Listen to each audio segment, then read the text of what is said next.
Has the hierarchy of power changed within the DCEU? Well, sort of. Let's get into it.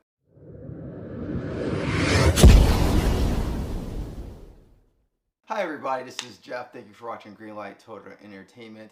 Don't forget to comment, like, and subscribe and help us get close to 1,000 subscribers. And today's video is about the movie Black Adam. Nearly 5,000 years after he was bestowed with the almighty powers of the ancient gods and imprisoned just quickly because he was wilding out, Black Adam, played by Dwanye Johnson, is freed from his earthly tomb, ready to unleash his unique form of justice on the modern world. If this is the first time you're watching our videos, I'm going to break down this movie by the positives, the negatives, give you a final score and a final thought why I gave that a certain score. So let's get into it. So let's start off with the positives. I gotta say, this movie was a lot of fun. Very high action, witty with a comedy, and I just felt like everything that was presented in this film, when it comes to the characters, were presented well in this film. I have to say, Dwanye Johnson played Black Adam perfectly, and it wasn't that typical Dwanye Johnson role. If you've seen Dwanye Johnson movies before, you know he brings the charm, the little eyebrow rise, and he just brings that happy-go-lucky character. This was not that type of character when it comes to Black Adam. And I was kind of worried. I was hoping that would he bring that Dwanye Johnson charisma, happy, smiley type of character into this role, and he did not. He played Black Adam how Black Adam should be played, especially if you're trying to convince the audience and for the story that he's an anti-hero. It was definitely a different role for Dwanye Johnson, and I felt he nailed it.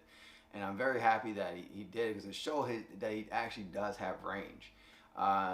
Did he do the jokes? Yeah, but it was like I said, it was like sarcastic, witty jokes. So it wasn't like wink, wink, I'm funny, I'm charisma, I'm happy-go-lucky kind of character. He played Black Adam how Black Adam should be played, who is menacing, who does not care, has his own agenda, and is going to do exactly what he wants to do. And if he sees justice a certain way by killing off people that needs to be killed, he's going to do that. You gotta remember, Black Adam's the type of person where now that they kind of changed his way of doing things, he was straight really a villain.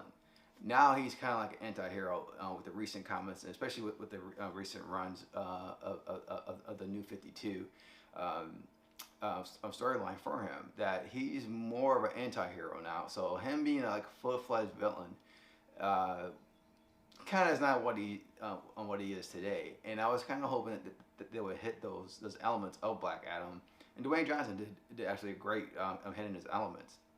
He's a character who is out for revenge for what happened to his family, and he does not care who he has to mow down and kill to get to that point. I remember at San Diego Comic-Con, Dwanye Johnson was talking about where he got the characteristics for Black Adam, and I remember him saying that he got it from the movie Dirty Harry. And you actually do see the characteristics and the elements that he got from that movie into Black Adam. Like I said before, Black Adam, you don't know what way he's going to go. And that's how you make a true anti-hero. He might go face. He might go heel. You don't know where he's going to go. So they actually used that into Black Adam. I thought that was good for Dwanye Johnson, because it actually showed that he's just not, a smiley guy who does eyebrow raise and all that stuff too.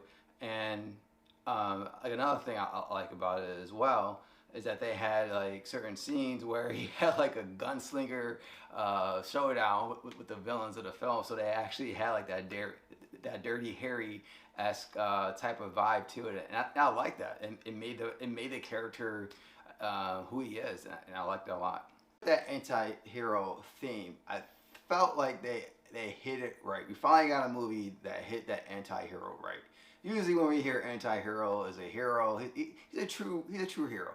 But he probably cusses, he probably drinks, smokes, does some, unmorally things that's not really like, he's just, he has a bad attitude sometimes. He smokes and drinks and cusses. Woo-woo. No. Black Adam does not care. Whatever his agenda is, he's going to do it. And that's what you want for an anti-hero, even if it's looked as this is a kind of a heroic kind of thing that he's doing, or he's looked at as like, yo, that's kind of villainous. You should not be doing that. And that was the great thing about Black Adam, that they actually finally got what an anti-hero really is. And Black Adam is the perfect character to portray an anti-hero. Another thing I've been waiting for a long time is the Justice Society of America to be actually be in a live film, and I'm so happy that finally got the opportunity to do it. And it made sense for them to be in this film because there's a long history between the JSA and Black Adam. And I feel like everything that they did with the Justice Society, even though it's not all the original characters in the JSA, but they did it actually justice. And I feel like everyone that played in Justice Society, they played the part well of playing the hero when they're going up against Black Adam. Another positive about this film is having that anti-hero in Black Adam and have the Justice Society of America actually saying, hey, the things that you're doing, yeah, you're helping out, conduct, but unfortunately, the way you're doing it is just not heroic at all. It's actually kind of tipping toe into the villain, like becoming the villain, and I like that a lot. And I felt like you needed that kind of like gray area character in a guy and someone else that's on the other side that's completely face, who is fighting someone and saying, hey, look, I kind of agree what you're doing. The way that you're doing it is just not the way that heroes do it. And maybe you should take the hero route instead of just killing everybody, just to save the day. What really worked with this film is the chemistry between Hawkman and Dr. Fate. I felt like the chemistry between us two, as the two leaders of the JSA, was absolutely phenomenal. I love how Hawkman was this is the way we're gonna do it. Even if we got even the plan is bad, at least we got a plan. And Dr. Fate was kind of like that wise person who actually say, hey, let's look at this a certain way. Let's do this instead of that. The chemistry between Aldis, Hodges, and Brosnan was fantastic. It was phenomenal. I love the banter between them two. I love the banter between them two and also Black Adam, just trying to go through, like, what is the proper way to assess this situation? How should we how should we take down Black Adam? How should we work with Black Adam? I thought those things were very entertaining, and it seemed like those having a collective unit between those three, and seeing the chemistry between all three of those characters made this movie really, really good. I also like Adam Smasher. He was basically like the comic relief of this film. I know a lot of people are going to be saying he has the same facial animation as Deadpool. I don't care. He was still good. Some of the jokes hit, some of the jokes did not work. However, I felt like the way he was used, especially fighting against Black Adam, was done properly. It actually made the movie fun when it comes to certain things, especially his relationship with Hawkman. It's a certain thing where Hawkman is like a general. He's a leader, and he doesn't like any f-ups. So every time Adam Smasher mess up, Hawkman will be like, hey, this is going to be between me and you. You're messing up. And Cyclone, I was kind of worried about how they're going to do her. Knowing that she just, control wind and stuff like that. But they made her powers look so beautiful in this movie. And she's really like the heart of the team. And I like that. Because you kind of need that. You have Dr. Fate, who's like the wise guy, the wise person of the team. So he gives like experience. He understands what's going on sometimes because he can see in the future, and he provides advice. You have Hawkman, who's like the general. He's the leader. He's like no nonsense. Let this get this done. And you have Adam Smasher, who's like the comic relief. Still wet between behind the ears, trying to figure out how to be a superhero. And just seeing him grow as a hero. And you have Cyclone, who's the harder team that actually can bring the team together when it comes in certain situations. I can see that in future films with the JSA. I'm just hoping that they make a JSA movie. It could be a prequel. It could be after this film, whatever it is. Just give me some more JSA. I love JSA. I love Hawkman. I've been waiting for a long time to see him on live action movie, and I feel like they've done everything that I want to see more with these characters in future films. One thing this movie has, and it's a lot, and that is the slow mode. It's a lot. It's at times where is really not needed, but when it's used properly, it is chef's kiss. And what I mean by that, it was during the action scenes, during the fights. So one thing they established in this movie is that Black Adam's speed is fast. It's kind of like Superman. If you remember the movie Man of Steel, when they were at the small town and the Kryptonians were fighting Supes for the first time, and they were showing how fast the Kryptonians are compared to the humans, and show how fast Superman was as well. Same kind of speed level when it came to the Kryptonians as well. How it was awesome to show how Zack Snyder showed that, but it was just that the technology wasn't there yet. It was just like not crisp and beautiful, and you can actually see what's going on. It was kind of choppy. This movie fixed that because the technology is finally here to do that. So it really established how fast Black Adam really is. He's as fast as, you know, in Kryptonian or whatever, kind of speed level. So it makes it really cool when he's fighting the bad guys, but also when he's fighting JSA as well. And I liked about that because they used the slow-mo elements into it to slow you down to see exactly what Black Adam was doing during those speed attacks. And I thought that was so good how they really did it. And it looks, and I said the speed in this film looks so crisp. So I cannot wait. And I'm going to talk about what, you know, who shows up at the end of the movie, but just the possibilities that they can do with that fight scenes, or it's unlimited. That's how good they actually made his speed look in this film. And, you know, if they can get to where they tease at the end, and they can have a fight scene like that with those two, we're all going to be so spoiled. Now let's talk about the negatives. The negatives is definitely the story of the film. The story is very weak. It's a generic comic book movie story. It's very messy when it comes to like the plot and everything. Certain things happen in this film just didn't make sense, and head scratching what they were doing, especially like when they were explaining the origins of Black Adam and what happened. They didn't really do it all in the beginning of the film. They kind of broke it up, so it had like a little twist at the end to explain what really happened. And the thing is, they didn't really use.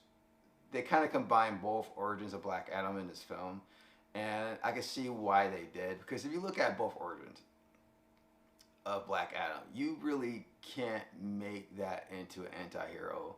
It's basically like what a villain would do when they want to obtain power. So I kind of like what they did to make it seem like he's not totally a bad person, but the way they did it was very sloppy. There were certain things in this film when once the main villain comes into play, he does some things that just didn't make any sense. It wasn't really explained. And it's kind of like your typical origin movie villain. You know, you need someone with the same kind of powers to fight the hero or the anti-hero for this film. So it wasn't really like a clean cut when it comes to explaining the villain Sabak either, and why certain things was going on, and how he can summon an army of zombies or corpse or whatever it was, but to basically attack the city. And it just wasn't that well written out, and that's okay, because this film does something that most films that are badly written don't really do. They know that the story's not good. They know what's going on doesn't make any sense. However, when they do know that things are, the story's getting kind of really messy and doesn't make any sense, they're smart enough to be like, hey, this turns to the action. Let you forget about this film. This film does a great job doing that. You see some stuff, you be like, hey, what the? And then be like, oh, snaps, look at that. Oh, yeah, get them. That's what they do in this film. And I like that, because it doesn't make you, stay there and be like, hey, what the heck is going on with this story? This doesn't make any sense. What's going on with this plot? It takes your attention away and gives you action. I thought that was very good. Whoever edited this film was smart with doing that, because it's like, okay, the story doesn't make sense. Why is this going on here? Oh, snaps, a fight's going on. This is what I'm talking about. This is why I'm here. Popcorn film, basically. Another negative of this film is the character Amon. I can't really blame the kid. I blame the writing and the directing of the film. Certain things that he did in his film, it was just cringeworthy, and I felt like you can't blame the kid for that. He could only do what he can do. The dialogue was bad. The dialogue in the movie all over was not good, but they gave him some bad dialogue and a bad arc. And the only good thing about the kid is maybe one day in a future film they might give him the powers. Because if you know in the comics, Amon was the nephew of Black Adam. He had the powers originally from the Wizards. So maybe they might tease that in a big, maybe in a future film, maybe Black Adam will share his powers with Amon. But the character was basically wasteful. All the human characters, honestly, was basically wasteful. But they tried, they tried to do some things that try to make it more interesting, and it just didn't work. I hate the part when the kid was actually skateboarding in a hallway talking to Black Adam, where there was a step. So he was skateboard, get off the skateboard, walk down a step, skateboard, and I was like, what are we doing here? It was like written stuff like that. That could have been something written or something that the director put in. It just didn't make any sense. It was stupid. But that's the only negatives I had with this film. The story was messy as hell. Human characters was crap. Weak villain. Your typical origin comic book movie anyway. Oh, there's one thing I forgot, and I can't believe I forgot this. It's very important about the plot of the film, but the people of conduct. I know that I said the human element is not good at all, but I actually like how they were in this film because they were all about Black Adam. When JSA showed up, they were like, who are you? Like, you coming here to finally help us? Like, we've been oppressed for all these years.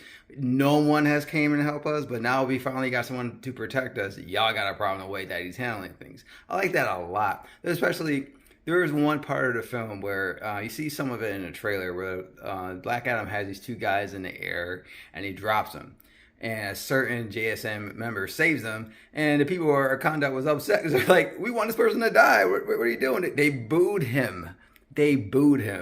And I thought that was hilarious because it just shows that how much depressed these people were, and that was like the only good element for the humans in this film. But I actually love that scene a lot because it just shows how important Black Adam is to conduct. All right, let's go back to the video. My final score for this film is 1 green light, and the reasons are: 1, Dwayne Johnson playing Black Adam was absolutely fantastic. I thought they finally hit what anti-hero was all about. Like I said before, you just didn't know exactly what Black Adam was going to do in certain situations, and I liked that a lot. It kept you on your toes to see, what he was going to do. You kind of had an idea, but it was like, okay, how is this going to end, though? And I thought that was really cool. And it also shows the range that Dwayne Johnson actually has to as an actor. And I can't wait to see him in more films in the future. Also, the JSA. I mean, what can I say? Finally on big screen, Dr. Fate was absolutely amazing. His powers looked great. Everything he did.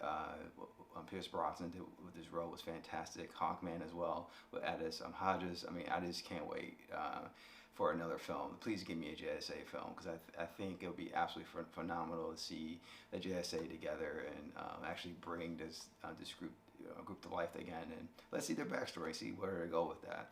Another thing I like about this film is the witty humor. Even though it's very subtle at times, sometimes the jokes hit, sometimes the jokes don't hit. But honestly, it can be entertaining. It made me chuckle while watching the film, so that's good for me. And finally, the most important thing about this film, the action. The action in this film is just amazing, even though they overdid it with the slow-mo. However, the fight scenes in this movie is great. When Black Adam's fighting Intergang, it looks so great. Like I said, the speed and the flying, it looks so crisp and beautiful now that they finally got the technology to do it. The fighting between the JSA, especially between Black Adam, especially between Hawkman and Black Adam. Those fight scenes, they fight a couple of times in this movie too, and all of them were fantastic. And finally, Sabak. Sabak. Even though he was a weak villain, but they didn't make him like a weak villain where it was like not an entertaining fight. The fight between Sabak and the JSA and Black Adam It was a really good fighting scene. Sometimes you worry about that final fight scene, the final battle, how it's going to go. Maybe he's going to lose a little bit of luster. It did it. It was a great fight scene. So, seeing that, that action was great. Even though the story is written horribly, the dialogue is bad, human characters are horrible. Amon's arc is bad. I feel bad for the kid. Hopefully that they get him right in a sequel. And Sabak as the main villain finally showing up at the end of the film. They could have done a little more justice, but I understand he's a throwaway villain, so you really don't want to spend much time on him. It's more about setting up Black Adam and the JSA, so I can't really get mad at that. But other than that, this movie is loads of fun. I had a lot of fun watching this movie. I've seen it twice already. It's very rewatchable from all the things I said earlier about all the positives. And I really think if you like movies where you can just go to the movie, hang out, eat popcorn or your snack, and drink your soda, whatever your beverage is, and just have loads of fun and not have to think about anything, this is the movie for you. This is perfect for you. So, with that, let's get into the mid-credit. Mid-credit, the big elephant in the room. If you don't know now, I don't know what to say. I mean, you could be living under a rock, in a cave. Maybe you don't watch TV. I don't know. Maybe you don't have Instagram or TikTok or whatever.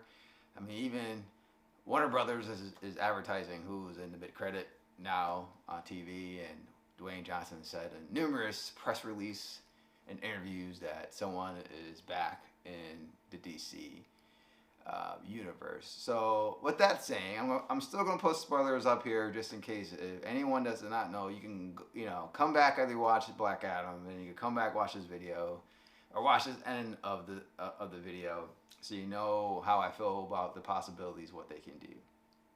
All right, now that those people are away and I gave them time to click off this video, and if you find out what I'm talking about and you're mad I spoiled it for you, that's on you, bro. So with that, the mid-credit actually starts with Amanda Waller sending like a drone to Kahndaq to tell Black Adam straight up, you gotta stay in Kahndaq, and if you take one foot out, I'm gonna send some folks to check you. Black Adam basically said, yeah, go ahead, I don't care, no one on this planet can take care of me, no one can beat me on this planet, I ain't worried about it. And Man Waters basically straight up and said, like, okay, I mean, I can place a call for folks who ain't from this planet. And Black Adam said, bring it on. I'm not afraid. Blows up her drone, and then Superman comes down. And it's actually Henry Cavill. And I'm actually super excited because he's wearing a nice classic suit, nice, bright and colorful. They're playing the John Williams score. Finally got the little curl on his forehead. So he's completely Superman. This is a different Superman than what we got previously. And I'm actually totally excited because the possibilities that they can do now with this is great. I want to say the Black Adam versus Superman thing can happen.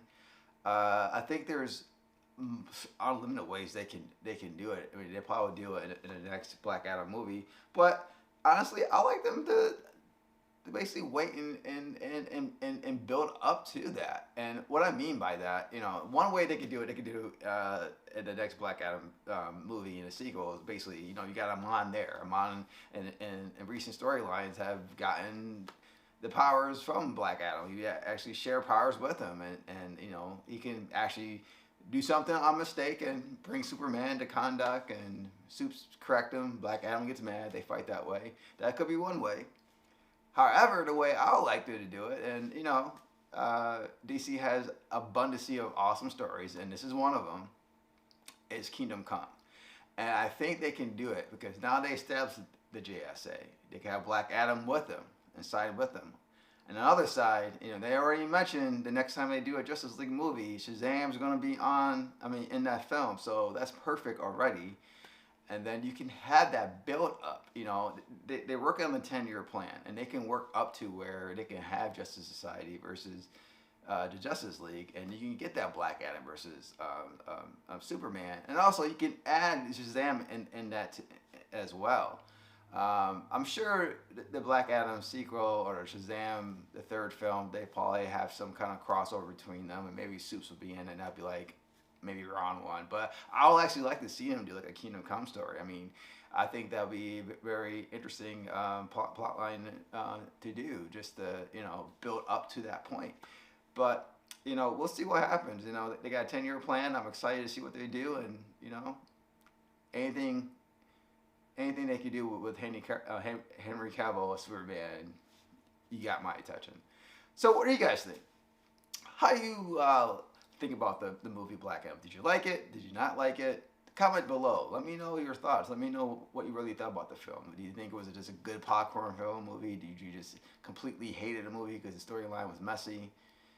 Let me know. And don't forget to comment, like, and subscribe. Help us get to 1,000 subscribers. And I'll see you in the next video. Take care.